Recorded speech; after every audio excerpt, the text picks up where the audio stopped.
ہماری بیٹیاں اپنی مرضی سے حجاب پہنتی تھی، پہنتی رہیں گی انشاءاللہ، کیونکہ بھارت کا آئین، بھارت کا سنویدھان اجازت دیتا ہے۔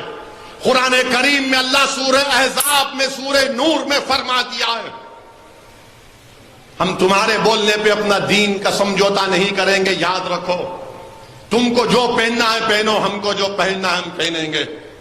اور پھر کیا بولتے، نہیں ایران میں تو بچیاں بالا کاٹ رہے ہیں۔ ابے ایران سے میرے کو کیا کرنا ہے؟ ہم کو ایران سے اتنا ہی مطلب ہے کہ حیدرآباد میں خالی ایرانی چائے ہم پیتے، ایران سے کیا مطلب ہم کو؟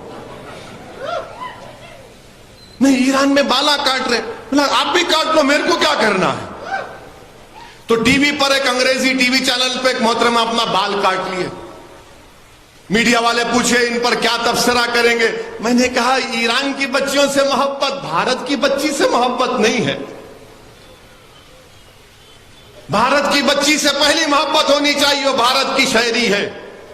ایران کی بچی سے بڑی محبت،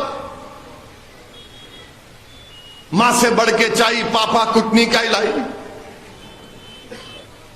ہمارا ایران، ارے میرے کو کیا کرنا ہے ایران سے؟ نہیں ایران، میرے ایران میں ہو رہا، بھارت میں کیا ہو رہا وہ بتاؤ۔ آپ مودی سے پوچھو ایران میں کیا ہو رہا بولو، وہ بھارت سرکار کا کام ہے۔ ایران میں جو محبت، وہ فلسطین میں جو گھراں توڑے جا رہے، وہ فلسطین میں معصوم 10 سال کے بچوں کو گولیاں ماری جا رہی، بیت المقدس کے تقدس کو پامال کیا جا رہا کہ تمہاری زبانیں بند کیوں ہو جاتی ہیں جب بیت المقدس اور مسجد اقصی کا نام آتا ہے؟ اگر ایران کی مہیلاؤں سے محبت ہے تو فلسطین کے بچوں سے کیوں محبت نہیں؟ ایران کے مہیلاؤں سے محبت ہے تو بھارت کی بیٹیوں سے کیوں محبت نہیں ہے تم کو؟ یہ کون سی راشٹرواد ہے، یہ کون سی ملک سے محبت ہے کہ ایران کی بچیوں سے محبت اور بھارت کی بیٹیوں سے نفرت؟ یہ تمہاری محبت ہے؟ ارے اگر ان کو اختیار ہے نقاب حجاب نہیں پہننے کا، چادر نہیں پہننے کا، تو یہاں بھی بچیوں کو اختیار ہے حجاب پہننے کا۔ چوائس اگر وہاں نہیں ہے تو یہاں تو ہے۔ میرے عزیز دوستوں اور بزرگوں، میں آخر میں اپنے نوجوانوں سے بھی اپیل کروں گا کہ نشے کو چھوڑو، نشے کو چھوڑو، یہ شراب اور ڈرگس کو چھوڑو۔ اللہ کے رسول صلی اللہ علیہ وسلم کے عشق کے نشے میں ایک مرتبہ ڈوب جاؤ۔ میں پھر سے کہہ رہا ہوں کہ تم نے شراب اور نشہ کر کے تم دنیا پر بوجھ بن گئے، تم رسول اللہ صلی اللہ علیہ وسلم کے عشق کے نشے میں ڈوبو گے تو اللہ تم کو دنیا کا امام بنائے گا۔ نوجوانوں، ایک صحابی رسول تھے ابو محجن نام تھا ان کا، شراب پیتے تھے، اور شراب پیتے تھے تو ان کو سزا ملتی تھی شریعت کے اعتبار سے۔ تو ایک مرتبہ حضرت عمر رضی اللہ تعالی عنہ کے خلاف دور خلافت میں سعد بن ابی وقاص کی قیادت میں قادسیہ کی جنگ میں وہ شریک ہوئے۔ سعد بن ابی وقاص نے دیکھا یہ صحابی ابو محجن رضی اللہ تعالیٰ عنہ شراب پیے ہیں، تو بولے اب بس بہت ہو گیا، ان کو لے گئے اور ایک خیمے میں ان کو رسیوں سے باندھ دی، بولے اب تم قادسیہ کے اس جہاد میں شرکت نہیں کرو گے۔ وہ بہت روئے، چیخے مار مار کر روئے کہ سعد بن ابی وقاص مجھے اس نعمت سے محروم مت کرو۔ بولے نہیں، تم اپنی عادت سے باز نہیں آؤ گے، تم جہاد سے محروم ہو جاؤ گے۔ اتنا روئے، اتنا پکارے کہ سعد بن ابی وقاص رضی اللہ تعالیٰ عنہ کی زوجہ جن کا نام حضرت سلمہ ہے، ان کی چیخوں کی آواز، رونے کی آواز سن کر دیکھی کیا ہے کہ ابو محجن رضی اللہ تعالیٰ عنہ رسیوں سے جکڑ دیے گئے۔ بولے کیا ہے؟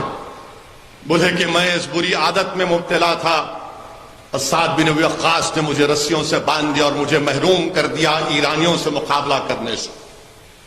بولے کہ اللہ کے لیے تم کو اللہ کا واسطہ مجھے ایک مرتبہ کھول دو، میں تم سے وعدہ کر رہا ہوں کہ اللہ کی راہ میں جا کر جہاد کروں گا، ایرانیوں سے مقابلہ کروں گا اور واپس آ جاؤں گا۔ بہت منتیں کی۔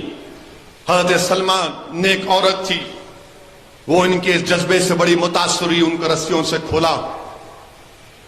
تو سعد بن ابی وقاص دیکھتے ہیں کہ ایک شخص کے چہرے پر کپڑا بندھا ہوا ہے، وہ ایرانیوں کی صفوں میں گھستا ہے اور ان کو نیست و نابود کرتے جاتا ہے، چہرہ نہیں دکھتا، وہ پریشان ہوتے کون ہے یہ جو بے انتہا اکیلے گھس رہا ہے۔ خیر جنگ اللہ سبحانہ و تعالیٰ نے کامیابی دی نبی کریم صلی اللہ علیہ وسلم کے صدقے میں۔ پھر وہ دوبارہ حضرت ابو مجن جا کر ان کو پھر جو وعدہ کیے تھے رسیوں سے باندھ دیا جاتا، وہ سعد بن ابی وقاص جا کر اپنی زوجہ حضرت سلمہ سے پوچھے، میں ایک آدمی تھا، چہرے اس کا چہرہ دکھ نہیں رہا تھا، کون تھا وہ؟ آپ جانتے کون ہے وہ؟ ابو مجن تھا۔ بولے جس کو میں نے باندھ کر گیا، کس نے چھوڑا اس کو؟ وہ کہتی ہے کہ میں نے چھوڑا۔ وہ روتے ہیں اور جا کر لپیٹتے ہیں اور ان سے کہتے ہیں کہ ابو مجن میں نے تجھے غلطی کی سزا دی، کہ وہ کہتے ہیں کہ نہیں سعد بن ابی وقاص مجھے معاف کر دو آپ۔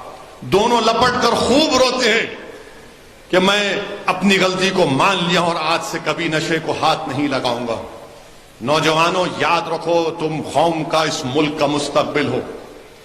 تم اگر نشے میں اپنی زندگی کے وقت کو برباد کر رہے ہو کہ تم ملک اور قوم کے وقت کو برباد کر رہے ہو۔ سبق سیکھو ابو مجن رضی اللہ تعالی عنہ سے، سبق سیکھو اس سے۔ وہ رو رو کر توبہ کیے اور سعد بن ابی وقاص بھی رو رو کر ان سے کہے کہ میں تم کو سزا نہیں دوں گا۔ نوجوانوں تم رسول اللہ صلی اللہ علیہ وسلم کی محبت کے عشق کے نشے کی عادت ڈالو، وہ تم کو دین اور دنیا میں کامیاب کرے گا۔ ورنہ اگر تم یہی چرس، گانجا، یہ ٹیبلٹ کھا کر، گٹکے میں گانجا ملا کر تم اپنی زندگی کو برباد کرو گے تو یاد رکھو آج تمہاری بیٹیوں سے کہا جا رہا حجاب مت پہنو، تمہاری مسجدوں میں گھس کر عشاء کی نماز میں گروگرام میں خلل اندازی کی جا رہی، تم کو روڈ پر لا کر گجرات میں لٹھوں سے مارا جا رہا ہے، دنیا کو بٹھا کر تمہارے تماشا دکھا کر مارا جا رہا ہے۔ نوجوانوں تم بھارت کی اور مسلمانوں کے مستقبل ہو، تم رسول اللہ صلی اللہ علیہ وسلم کے غلامی کے طوق کو اپنے گلوں میں ڈالو، تم مکمل اسلام میں داخل ہو جاؤ، تم اللہ اور رسول سے محبت کرو، دنیا میں کسی چیز کی ضرورت نہیں ہے، خوب درود و سلام پڑھو، اللہ کے رسول صلی اللہ علیہ وسلم پر اپنے حوصلوں کو بلند رکھیے، ہمت سے کام کریے، ڈرنے اور گھبرانے کی ضرورت نہیں ہے۔ یہ دیش ہمارا تھا اور ہے اور رہے گا۔ ہم انشاءاللہ تعالی اس اللہ کی ذات پر پورا توکل کر کے اپنے پورے سنویدھان میں جو حقوق دیے گے اس حقوق کو حاصل کریں گے۔ اور یاد رکھو اگر کوئی تمہارا ساتھ نہیں دیتا تو اللہ ہے ہمارے لیے۔ اللہ پر یقین رکھو، اللہ پر کامل یقین رکھو۔ کوئی کہے گا کہ کون تمہارے ساتھ ہے، تم اکیلے ہو، یقیناً مجھے بھی احساس ہوتا ہے کہ بعض وقت کون ہے اس امت مظلومہ کے لیے، تو دل میں اچانک آواز آتی ہے کہ دیوانے کہ اللہ اس کا رسول تیرے لیے کافی نہیں ہے۔ تو میرے عزیز دوست